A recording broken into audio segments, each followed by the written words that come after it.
بسم اللہ الرحمن الرحیم۔ السلام علیکم ورحمۃ اللہ وبرکاتہ۔ میرے محترم ویورز، کیا حال ہے آپ کے؟ خیریت سے ہیں؟ ٹھیک ٹھاک ہیں؟ طبیعت سے ٹھیک ہے؟ آپ کی مزاج ٹھیک ہے؟ ماشاءاللہ خیر و عافیت سے ہیں؟ میں اللہ سے امید کرتا ہوں کہ آپ خیریت سے ہوں گے۔ آپ ہمیشہ خوش رہیں، ہنستے رہیں، مسکراتے رہیں۔ اللہ تعالیٰ آپ کو ہمیشہ خوش رکھے، اللہ تعالیٰ آپ سے راضی ہو، اور اللہ تعالیٰ ہم سب سے راضی ہو جائیں، اور اللہ تعالیٰ ہم سب سے راضی ہو کر ہمیں دنیا اور آخرت میں کامیاب کر دیں۔ اللہ تعالیٰ ہم سب کی حفاظت فرمائیں۔ ساری دنیا کے اندر جتنے بھی مسلمان ہیں، اللہ تعالیٰ سب کی حفاظت فرمائے۔ اللہ تعالیٰ ساری دنیا کے انسانوں کو ہدایت نصیب فرمائے۔ اللہ تعالیٰ ہمیں دنیا اور آخرت کی کامیابیاں نصیب فرمائے، دنیا اور آخرت کی بھلائیاں نصیب فرمائے، دنیا اور آخرت کی خوشیاں نصیب فرمائے، امن نصیب فرمائے، سکون نصیب فرمائے، راحت نصیب فرمائے، خوشیاں نصیب فرمائے۔ اللہ تعالیٰ ہمارے ملک پاکستان کی حفاظت فرمائے، ہمارے ملک کے اناج غلوں کی حفاظت فرمائے۔ اللہ تعالیٰ ہم سب کی پریشانیوں کو، تکلیفوں کو، مصیبتوں کو، بیماریوں کو اپنے فضل و کرم سے دور فرمائے۔ آمین۔ اللہ اکبر۔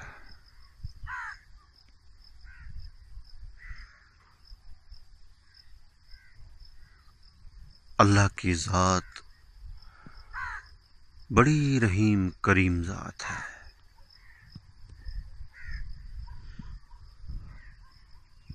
اور اپنے بندوں کے اوپر مہربان ذات ہے۔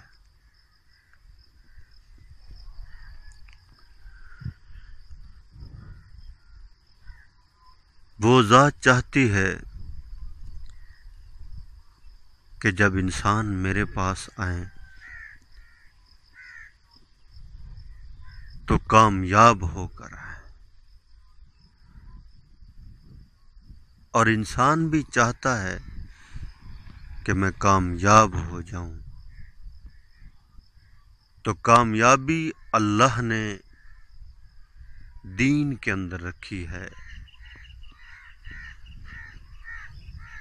اور دین محنت سے آئے گا۔ انسان کوئی بھی کام کرتا ہے اس کے لیے محنت شرط ہے۔ تو اتنا بڑا دین جس کے لیے اللہ نے نبیوں قربان کرایا، صحابہ کرام قربان ہوئے، تو یہ بغیر محنت کے نہیں آئے گا۔ اللہ تعالیٰ نے ہر شے کو محنت کے ساتھ جوڑا ہے۔ دکان دکان کی محنت، زمین زمین کے اوپر محنت، حکومت حکومت کے اوپر محنت۔ جس چیز کے اوپر محنت ہوتی ہے اس کا نفع ملتا ہے۔ دنیا کے اوپر محنت کریں گے تو نفع ملے گا، زمین کے اوپر محنت کریں گے تو غلے ملیں گے، اگر دین کے اوپر محنت کریں گے تو لوگوں کو ہدایت ملے گی۔ جتنا بھی کپڑا میلا ہو صابن سے دھوئیں صاف ہو جاتا ہے۔ محنت ہوتی ہے، دکان کے اوپر بیٹھتے ہیں صبح سے لے کر شام تک، محنت کرتے ہیں تو نفع ملتا ہے،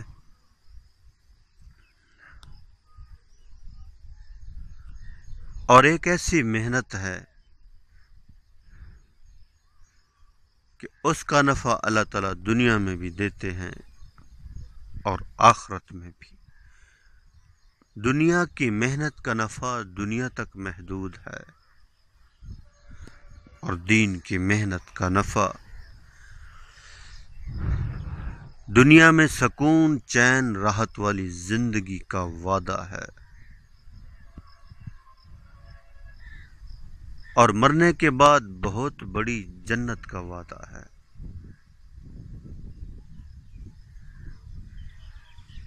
اللہ تعالیٰ نے فرمایا ہے ان تنصروا اللہ ینصرکم ویثبت اقدامکم، تم میری مدد کرو میں تمہاری مدد کروں گا۔ کیسے اللہ تعالیٰ فرما رہے ہیں، تم میری مدد کرو میں تمہاری مدد کروں گا اور تمہارے قدم جما دوں گا۔ اور اللہ جل شانہ مدد اور نصرت کرتے آ رہے ہیں اور قیامت تک کرتے رہیں گے، ان کی مدد کرتے رہیں گے جو لوگ اپنا مال، جان، وقت دین کے اوپر خرچ کرتے ہیں۔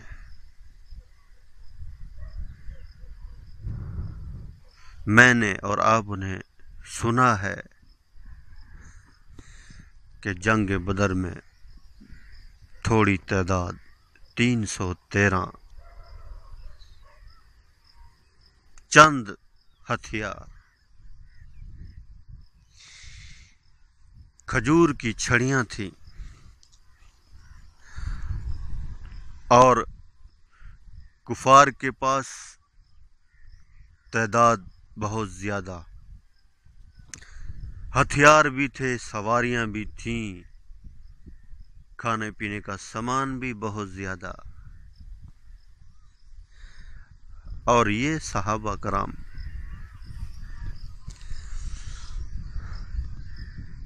اور ایک بات میں آپ کو بتاتا چلوں، یہ کفر کا جو یقین ہے نا، وہ صرف اور صرف مال کے اوپر اور ہتھیار کے اوپر آ رہا ہے، اور یہ شروع سے آ رہے ہیں، مال میں بھی زیادہ، ہتھیار میں بھی زیادہ، اور تعداد میں بھی زیادہ۔ اور مسلمان کا یقین اللہ کی ذات کے اوپر آ رہا ہے۔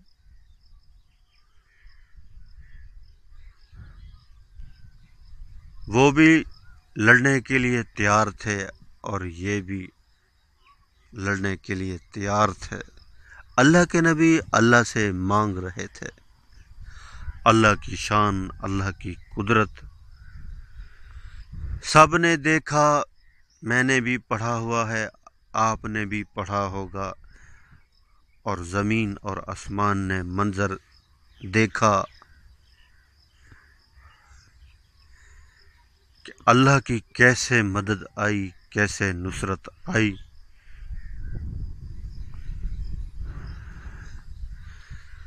اللہ اکبر، بڑے بڑے اس میں سردار مرے جنگ بدر میں، اللہ نے آسمان سے فرشتوں کو اتار دیا۔ کیسا رب مہربان ہوا، جو ایمان والا ہوگا، جس کا یقین اللہ کی ذات کے اوپر ہوگا، اللہ اس کے ساتھ ہو جاتے ہیں۔ اللہ کی طاقت میں کوئی کمی نہیں آئی، نہ آئے گی، اور ایمان والا جہاں بھی ہوگا اللہ اس کے ساتھ ہوں گے. یقین مانیے.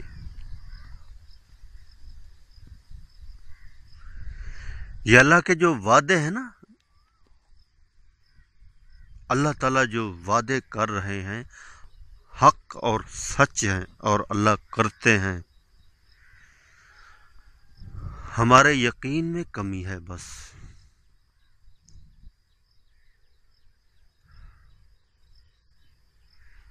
یقین میں کمی ہے. آپ صحابہ کی تاریخ تو پڑھیں، ان کے واقعات تو پڑھیں. کھانے کو کچھ نہیں ہوتا تھا، ایک کھجور کھا کے جنگ لڑ رہے ہیں اور اس سے پانی کی پیاس بھی بجھا رہے ہیں.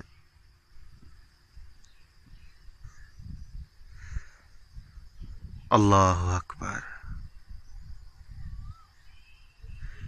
کتنا ان کے اللہ کی ذات کے اوپر یقین تھا. کپڑے ان کے پھٹے ہوئے، ٹاکیاں لگی ہوئی اور دل غنا سے پر. ہمارے کپڑے نئے، جوتے نئے، روزانہ نئے کپڑے پہنتے ہیں، جسم کو اوپر سے بڑا سنوار رہے ہیں، سجا رہے ہیں، اور اللہ معاف فرمائے کفر کے سارے طریقے اختیار کر رہے ہیں اپنے چہرے کے اوپر، اپنے لباسوں میں.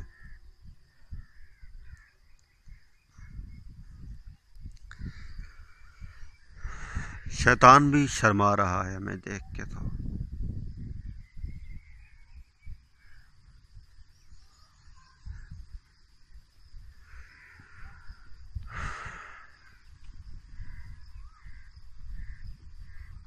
کیسے محنت کر رہا ہے کفر ہمارے پر، اور ہم نہیں سمجھ رہے. ہم سے ایمان چھینا جا رہا ہے، ہمارے ایمان کے اوپر ڈاکے ڈالے جا رہے ہیں،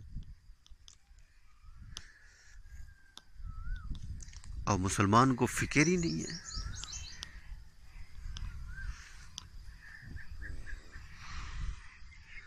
ہم اپنی تاریخ تو پڑھیں تھوڑا کہ ہم کون ہیں. ہم سلامتی والے ہیں،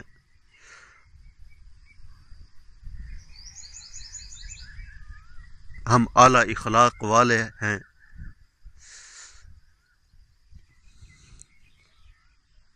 ہم ایمانت دار ہیں، ہم سچے ہیں.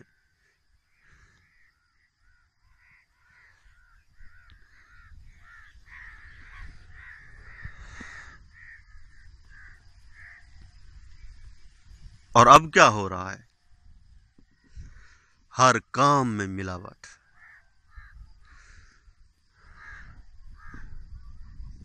حتیٰ کہ ہمارا ہر لفظ، ہمارے زبان سے نکلا ہوا ہر لفظ کے اوپر شیطان کا چکر ہوتا ہے. اور شیطان ہمارے اوپر ہیوی آ چکا ہے، سچ بولنے نہیں دیتا.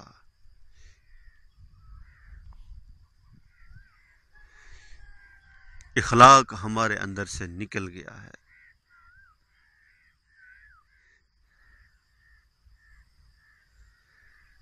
اللہ اکبر.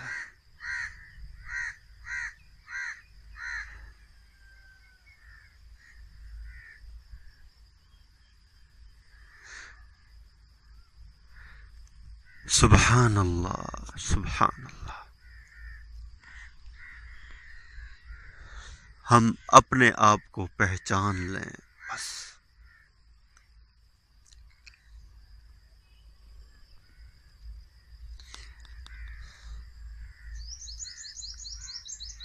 اپنے آپ کو پہچان لیں ہم کون ہیں. ہم نے یہ جو اقرار کیا ہے نا، لا الہ الا اللہ محمد رسول اللہ،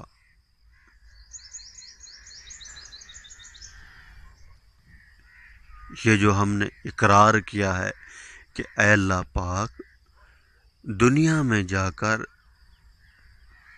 تیرے احکام کے مطابق اور تیرے پیارے نبی حضرت محمد صلی اللہ تعالی علیہ وسلم کے طریقے کے مطابق زندگی گزاریں گے، یہ وعدہ کر کے آئے۔ اور اب کیا کر رہے ہم؟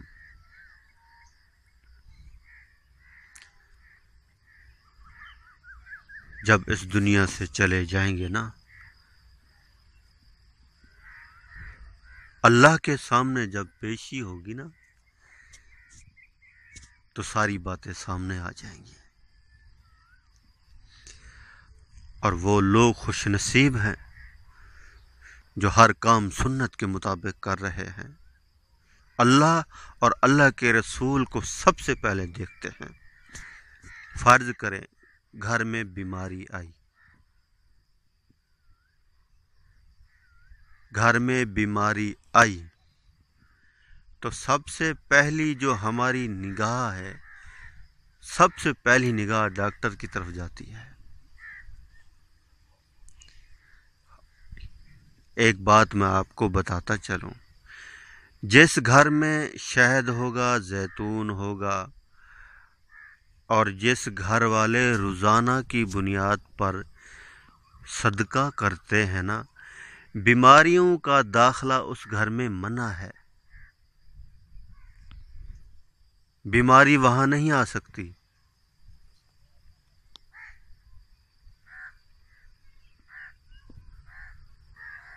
اور جس گھر میں یہ چیزیں نہیں ہیں، نماز نہیں ہے، قرآن پاک کی تلاوت نہیں ہے، صدقہ نہیں ہے، سنت والی زندگی نہیں ہے، اس گھر میں پریشانیاں نکلتی ہی نہیں، مصیبتیں نکلتی ہی نہیں، ہر وقت اس گھر میں تکلیف ہوتی ہے۔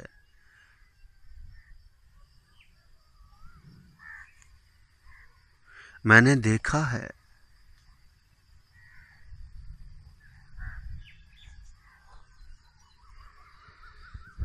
تو سنت والی زندگی کو اپنائیں۔ ہمارا کھانا پینا، اٹھنا بیٹھنا، سونا جاگنا، کاروبار، شادی بیاہ، ہر طور طریقہ جب سنت کے مطابق آئے گا تو پھر اللہ تعالی ہم سے راضی ہوئے۔